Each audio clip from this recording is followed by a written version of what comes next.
السلام عليكم ورحمة الله تعالى وبركاته. أحبائي الكرام، كل عام وأنتم بخير جميعا.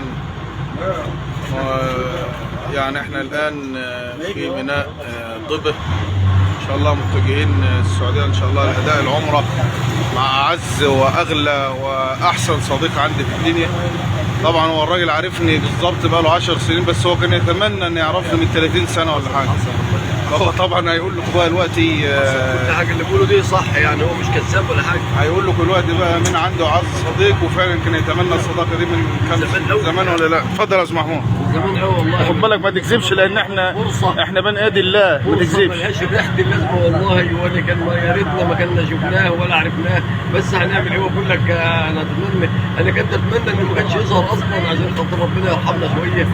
هو بيكذب، انتوا عارفين دي الطبيعي بتاعه، يعني انتوا عارفين انا كاتبه على التليفون، يعني الراجل مسيلمه الكذاب الاشر، واخد بالكم؟ هو عارف الكلام ده، هو بيسجل وبيبقى مبسوط منسجم ان هو مثلا يمكن مسيلمه هو اللي بقلده، مش هو اللي بقلد مسيلمه، ما علينا. بس هو يعني فيه اي حد له حسنات، هو الحسنات معايا كتيره، وانا بضطر ان انا اتغاضى عن السيئات عشان خاطر كده. وبعدين على المرء ان يلتمس لاخيه 70 عذرا، وانا التمست له 370 مليون عذر، وبرغم ده مفيش فايده، يعني بيرجع لنفس الحكايه تاني وخلاص. بس احنا صاحبك على عيبه، وانا شايل الشيله كلها وخلاص، وربنا ييسر. وناس كتير من اصحابنا حتى المقربين قالوا لي لا ما تستغناش عن حسين، لان طبعا هو راجل بيحبك، وبقعد طبعا في اي مكان يقول كلام كويس بالنسبه لك.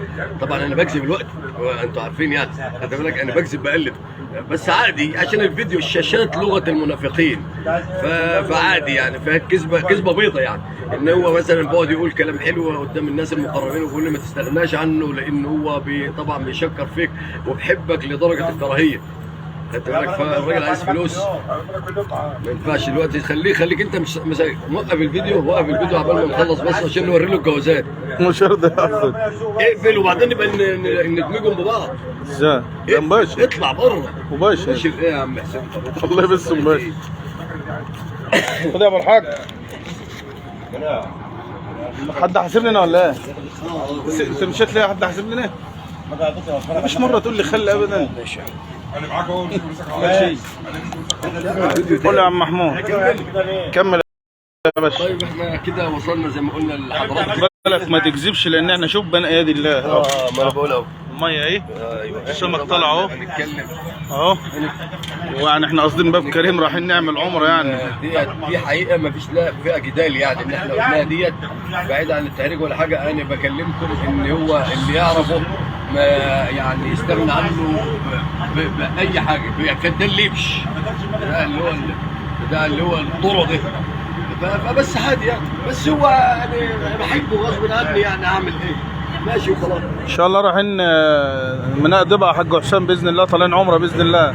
احنا في البحر اهو، الشيخ الاستاذ محمد عثمان الاحتياطي، والاستاذ عبده الجمل، والاستاذ زياد الشتي، والاستاذ احمد خيري واحمد الجوهر. انت ما جيتش ليه يا عم احمد؟ لحبيبك يا عم احمد. السبح والطوائف بتاعتكم موجوده ان شاء الله، وانا راجع اجيبها لكم، ومصاحب كمان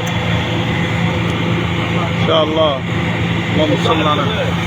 نحن الان في ميناء ضبع ان شاء الله، جايين للعمره ان شاء الله. الشيخ حسين بدير والحاج محمد معن، والشيخ محمد رمضان حبيبنا، الاستاذ هشام، والاستاذ حسن سويلم، والحاج ساجد ابو الخير. ازيك يا عم الحاج ساجد يا محترم؟ ان شاء الله نقابلك باذن الله. رايح لحبيبك ولا مش رايح؟ نتقابل هناك ان شاء الله يا باشا، عشان تختم لنا الجوازات ان شاء الله هناك عند حبيب النبي صلى الله عليه وسلم. الشيخ محمد عثمان احتياطي بقول لك سلمنا على الشيخ ممدوح عام. هو فين الشيخ ممدوح عام؟ هناك في السعوديه ولا ايه؟ هنسلم لك يا شيخ حسن البورسعيدي. الشيخ محمد احمد عبد الرؤوف هو اللي وعدنا 100 مره بالمركب. ابو جهاد برضه؟ ايوه وعدنا 100 مره نركب المركب في المنصوره. هو الراجل اللي غلطان، انت مش غلطان يا عم محمد، هو الراجل ده اللي غلطان اللي بيصور ده. حتى المقدمه كذب، المقدمه اللي بدا بها كذب. هنعمل ايه بقى؟ استاذ حسن سويلم منور يا عم حسن يا محترم. استاذ احمد حجاج منور يا غالي. كل دول دخلوا. ماشي يا حاج ساجد، نشوفك على خير ان شاء الله يا عم ساجد. يا عم الاستاذ محمد عبد الرؤوف بيقول لك تعالى يا عم حسين انت والاستاذ محمود خلاص واللواء سيد. الحبيب وغالي يا عم محمد. بقول لك واللواء سيد وهو جايز في اي وقت يا عم. انت حبيب وغالي يا عم محمد، ونشوفك ان شاء الله على خير.